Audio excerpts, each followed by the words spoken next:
On this day, where the nation experienced its darkest hours 41 years ago, we, the undersigned civil society groups, call upon the nation to make May 13 a day to cherish peace, reason, and freedom. We hold that the May 13 ethnic riot was the most unfortunate episode in Malaysia's history, in which lives were lost and properties destroyed as politics broke down into violence. We offer our thoughts and prayers to the innocent lives lost and consolation to the victims who survived it. Thankfully, Malaysia has since moved forward as a nation in denouncing political violence. Post-March 8 post-March 8, 2008 attempts to trigger ethno-religious tensions and justify authoritarian controls, such as the Cowhead protest in August 2009 and the desecration of houses of worship in January 2010, have been resolutely defeated by condemnation coming from Malaysians of all ethno-religious and socio-cultural backgrounds who treasure peace, reason, and freedom. Any attempts to mock or trigger another May 13th, whether to subdue citizens or to seize power, may end in complete political destruction of the culprits. The trials of Liberia's Charles Taylor, Chile's Augusto Pinochet, and ex-Yugoslavian warlords for mass violation of human rights should serve as a stern reminder to anyone contemplating political violence.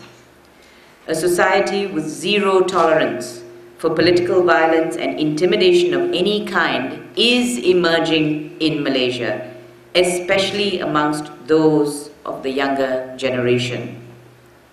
We seek peace and harmony, not in fear, but through dialogue and deliberation in the spirit of mutual respect and openness.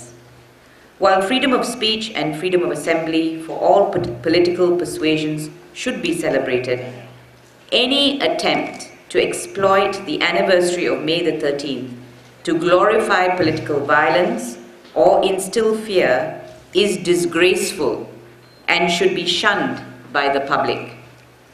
In addition, any commemoration of the tragedy involving state funds and resources must be inclusive in both content and target group.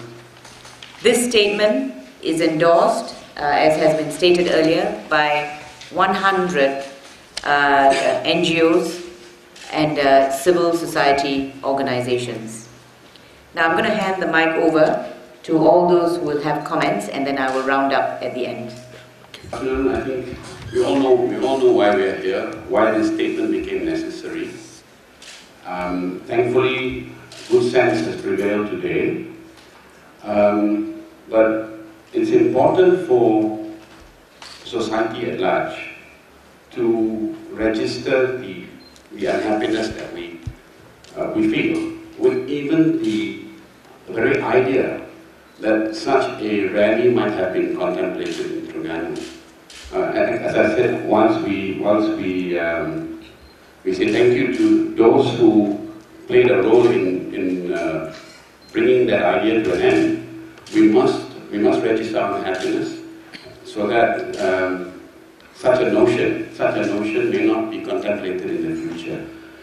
For a long time, we've asked for a truth and reconciliation commission because we need to understand what happened 41 years ago in order to bury that ghost once and for all, and so that we can move forward as a united people.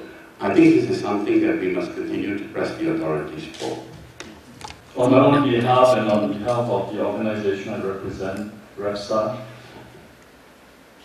I support this memorandum, and I support Haris Ibrahim's call for a Truth and Reconciliation Commission to once and for all lay to rest the ghost of May 13. I would also like to appeal to the public to express their outrage and disgust every time a politician uses May 13 to intimidate legitimate expression and legitimate demands of the people. And I'm glad to note here that in the March 8 elections, there were many such politicians who were thrown out of office.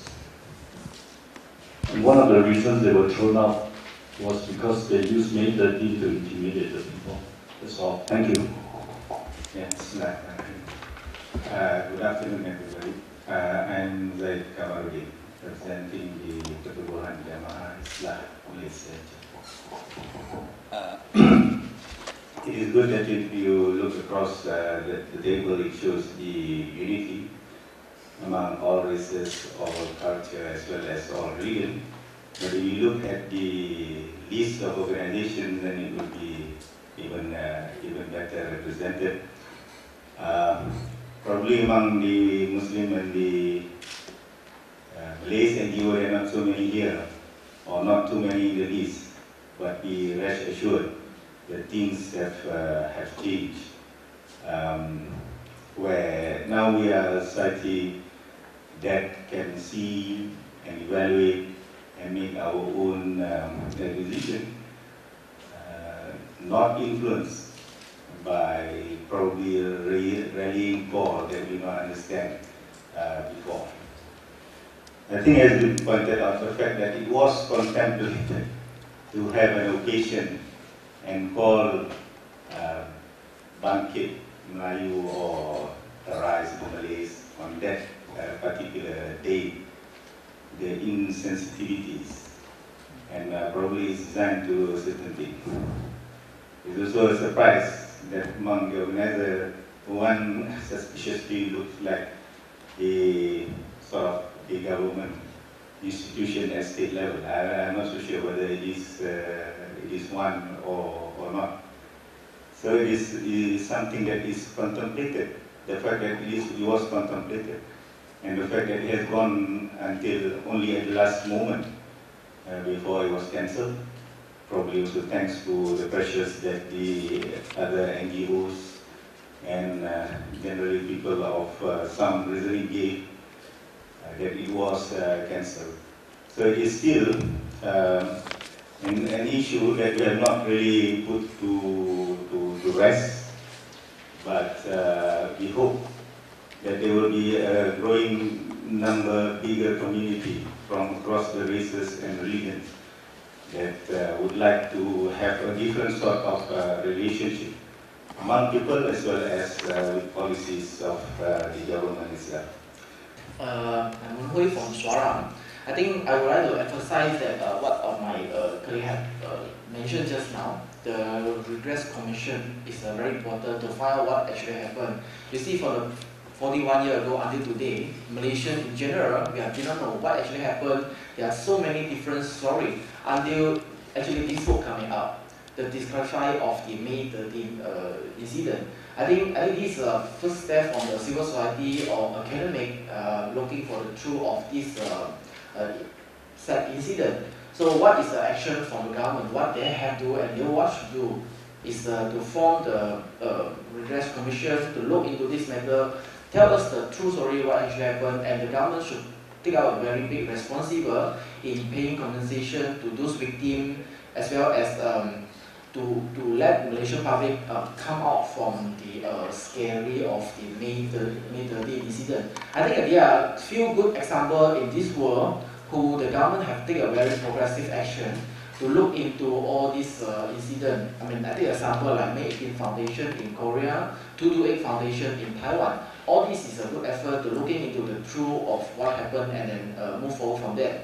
And in Korea, what they do is on that particular day when the government choose to crack down on people uprising on May 13. So the foundation nowadays they organize a peace forum, international peace forum, to invite those human rights activists and also democracy fighters to sit together to discuss on the movement and also how to protect human rights and democracy better. I think this is what we hope May 13 in this particular day can be a significant day to maybe for us to discuss on peace and harmony in this country. I think that's how we're going to move forward